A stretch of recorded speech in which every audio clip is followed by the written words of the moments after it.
pārdomu brīdis. Rīt 15. Amerikas diena. Man liekas, ka 15. Vakar skatījos bija 14. Šodien laikam 15.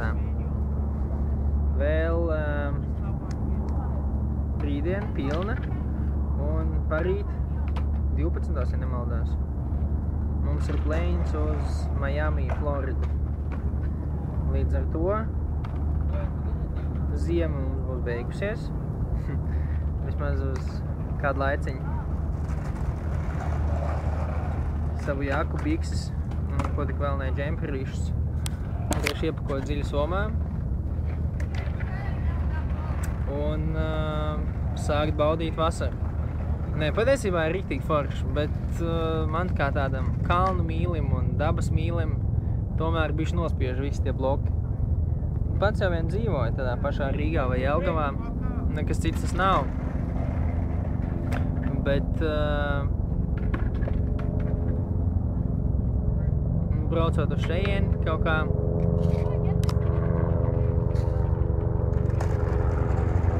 gribās kaut kādu dabu un, nezinu, okeānu, palmas, jo Ņujorkā, ir tas centrāla parks milzīgais, kas ir patiesībā tā kā mešs, bet savādāk, tad principā nekā zaļa nav, kas tā kā nedaudz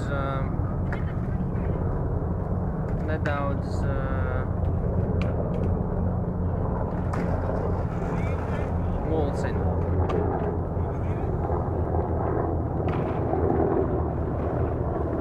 Bet Ņujorkā es noteikti vēl atgriezīšos.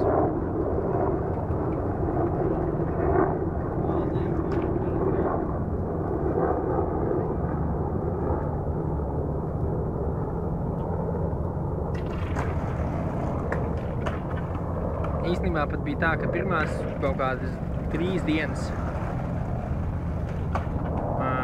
šeit, Ņujorkā, man likās, ka Čikāga tomēr ir tāda mīļāka un foršāka pilsēta, bet, pēc pavadītām, jau kaut kādām, laikam, 7, tā nedaudz pārsvēra Čikāga.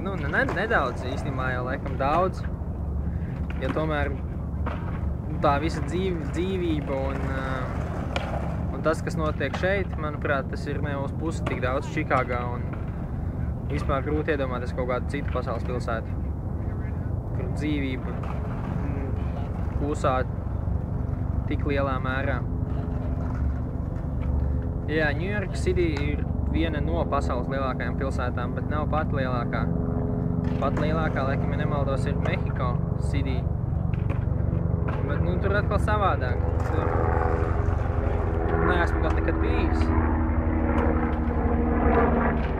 Bet, man liekas, ka tur tā daudz netīrāk un daudz bīstamāk, un es nezinu. Šeit ir tāds viss ļoti tīrs, un principā Ņujorka, manuprāt, ir diezgan tāda droša vieta. Katrā ziņā varbūt vienkārši mēs vēl neesam norāvušies, un tāpēc jūtamies diezgan droši šeit. Bet, tā, jā, bez stresiņa staigājam vakaros, naktī, rītā pa dienu, kad iedomājas, tad arī staigāju.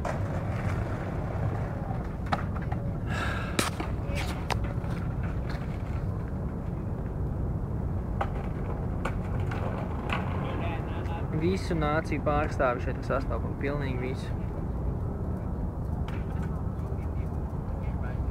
Cilvēki brauc uz Ņujorku, lai pelnītu lielo naudu. Jāstrādā daudz, un droši vien kaut ko arī nopelna.